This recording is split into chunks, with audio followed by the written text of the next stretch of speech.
పెట్టాలో తెలియక చాలా చాలా కన్ఫ్యూజ్ అవుతుంటారు. సో వాళ్ళందరి కోసం చిన్న క్లారిటీ ఇస్తాను. ఆల్మోస్ట్ అన్ని జిమ్ముల్లోని ఇది 45 డిగ్రీస్, ఈ 45 డిగ్రీస్లోనే బెంచ్ ఉంటుంది. సో మనం ఆ 45 డిగ్రీస్లో చేస్తే ఆల్మోస్ట్ కొంచెంలో ప్రెషర్ షోల్డర్ మీద పడుతుంది. సో అది కూడా అవాయిడ్ చేయడానికి మనం చిన్న ఈ డంబుల్ హెల్ప్ తీసుకొని 35 డిగ్రీస్లో పెట్టుకోవాలి.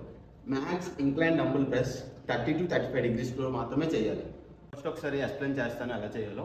ఫస్ట్ ఇలా లే డౌన్ అయ్యి కొంచెం చెస్ట్ పైకి ఎత్తి, చూసారా నాకు ఇంత ఆర్చ్ వచ్చింది, ఈ ఆర్చ్ మాత్రం మెయింటైన్ చేయాలి కంపల్సరీ. ఈ ఆర్చ్ మెయింటైన్ చేస్తేనే చెస్ట్ మీద ప్రెషర్ పడుతుంది, ఇంక్లైన్ చెస్ట్ మీద.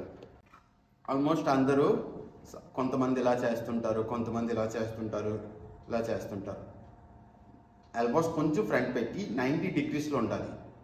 ఇవి 90 డిగ్రీస్లో ఉండాలి.